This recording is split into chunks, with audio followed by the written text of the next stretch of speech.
first I was saying, I don't want to carry her. I'm going to tell John, say, if he put her in a car, I'm going to malice him forever. I'm done.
Friends, so welcome back to the channel. So from the title you already know what's happening, and this is as I was saying, this is a difficult vlog for me.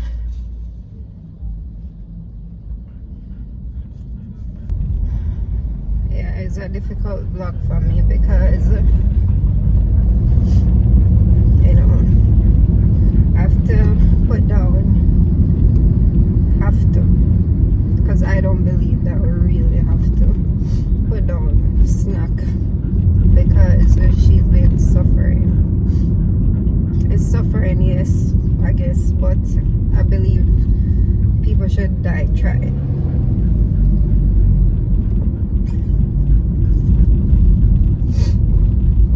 But yeah, Snak is 12 years old.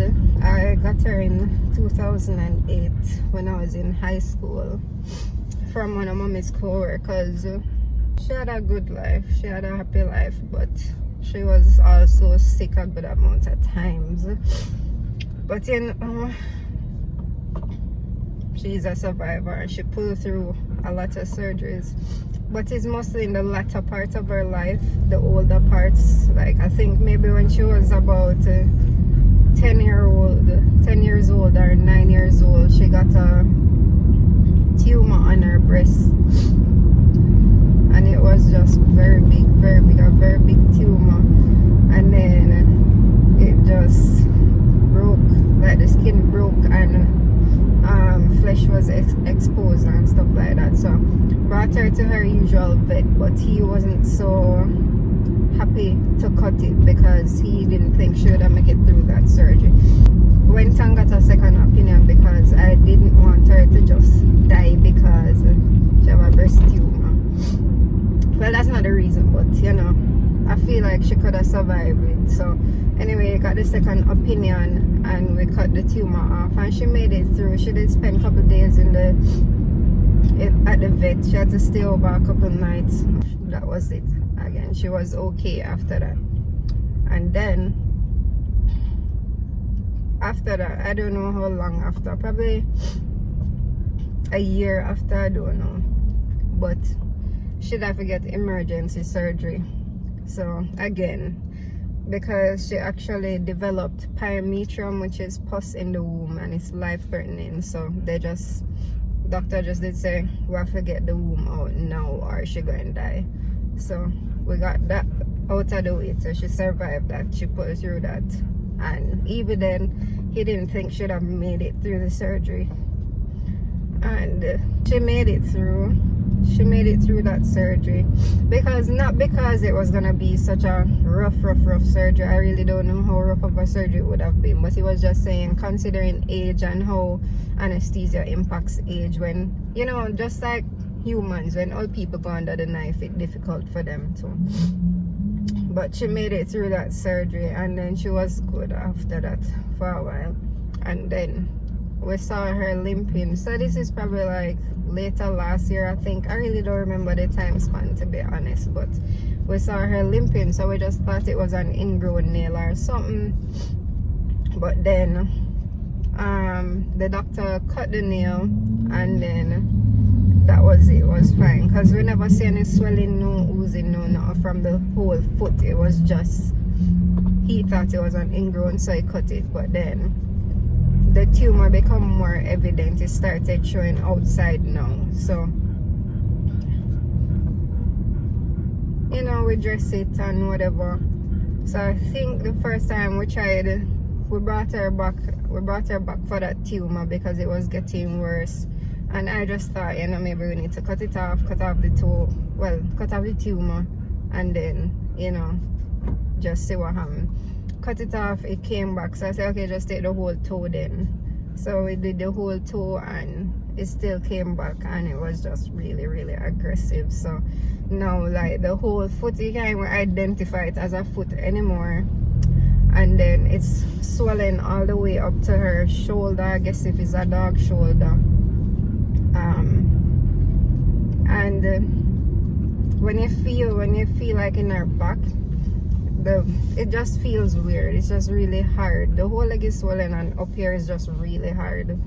Maybe it's contractures, I don't know. But anyway, mommy been dressing her, like, you know, I don't live with her, but she been dressing her, and you know, she said she's suffering. It is painful for her because she can't walk on the foot for months now. She cried during the dressings, and you know, it's just a miserable process for her. And she can't do the things she used to like to do, run up and down with biscuit and go play ball and whatever, and chase down people at the gate and whatever, you know. But yeah, she can't do those things that she used to like to do anymore. So they say, you know, it's a miserable life. But I mean, if Mega put you down, we might as well put you through another surgery, if I even 5% chance, because euthanasia is 100% death. So if it's another surgery with like 95% death, that's still that's still less than 100%. But I was outvoted. Them all say me cruel, but I don't know. I guess we just have to accept the cruel status there. But the next issue besides that is that, you know, mommy just probably tired. Well, not probably, because it's a difficult dressing, and it's really smelly and oozy, and it's just a whole ordeal. So understandably, you know, you can't carry on that any longer, and you know, you're inflicting pain to your loved one over and over. So I can't understand where she's coming from with that. But I'm just kind of settled into being irrational right now. But yeah, I'm grateful I did have Snak anyway. If you don't know, the typical Jamaican, nobody not run up and down to the ends of earth for no dog like that, because that's just our culture, you know. Dog with a mongrel or whatever, purebred, they don't think that, you know, they should be getting the whole work up like a human, you know. But when you have a dog from 2008, 12 years of your life, you know, and that's your company and you grow with your dog, it's hard to just say, you know, kill her for the first instance. If we did still a regular Jamaican, we just made the first person to kill her and done. I didn't do that. I couldn't find them out for it. So at first I was saying, I don't want to carry her. I tell John, say if he put her in a car, I malice him forever, me done. And you know, me vex and whatever. But I say, you know what, them pressure me to carry her and whatever. I say, you know, me carry her in a car. Let me get my last goodbye. Plus, I want to ask all the questions. What is she gonna get? How's this process gonna go? But Snak is nice. Snak is good company. She play with you. She listens as if she not hard to hear. But yeah. And she also gave me a sense of security when I used to live back. Her breed is she's a German Shepherd mixed with a Doberman. And even though she's 12, she's really short. Because at the time I wanted a small dog. So I was there praying, please now make sure grow up big like them big old German Shepherd and Doberman. The police will go jump in on my chest and let me down. So she's like probably knee high, like one miniature dog. I just believe that it's not about ending the sufferation, because God not gonna give more than you can bear, but being equipped with what you need to get through it, you know. So in her case, pain management would have been a big thing if you ask me.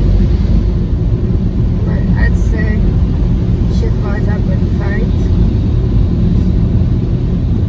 Probably could have even win it, but we'll never know. He's just kind of looking.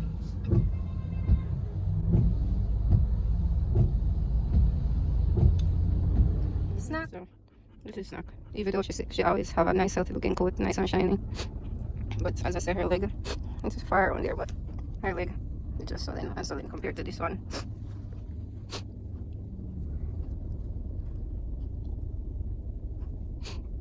So yeah, I just need to let the vet know that I'm here, so them can come and help Snak out of the car.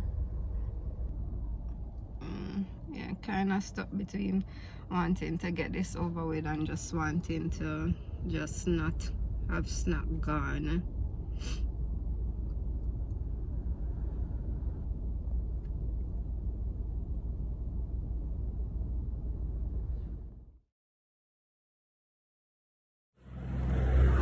Well,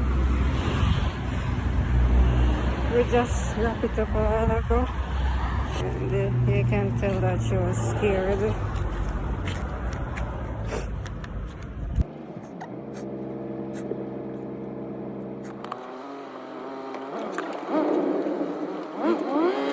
Our vet is really nice. You know, he remembers Snak, and you know, if I'm ever passing through our area, I would check on her, do her dressing, make sure she have some medications and those stuff, ointment or whatever supposed to go on the foot. So he asked if I wanted to watch. So of course I wanted to watch, because you know, I don't want to make sure says not no sufferation method of putting her down, stone her to death, nothing like that. They shave out a piece of her leg, put in a butterfly. A butterfly is it's a little IV drip. Put it in and then push the drug, and then she just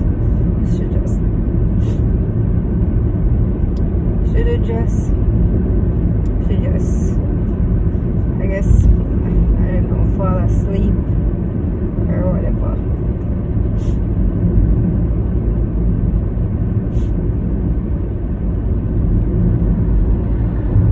But I don't think it's just instant stop your heart, boom. Well, I don't know. And then like in the last part, just some small convulsions, nothing big, nothing traumatic. I asked them what they're gonna do with her, if they're gonna burn her. They said they take her to Kingston and they take care of her there. So I'm assuming they just take her to Kingston to burn her. That was the end of it.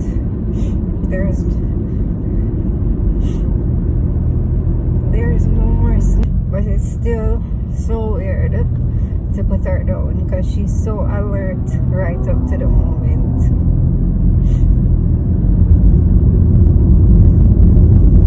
Right up to the moment. Well, my way back home, biscuit and muffin are there. Then probably I could just be clueless until they just realize that she not come home. But yeah, I never want anybody follow me though. I never want a company. Currently, I don't feel no inner peace though, like I could snap out our misery. Let me know what your experience was like getting over the death of your pet, if it was a big deal for you, if it's not a big deal for you, and how you got through it.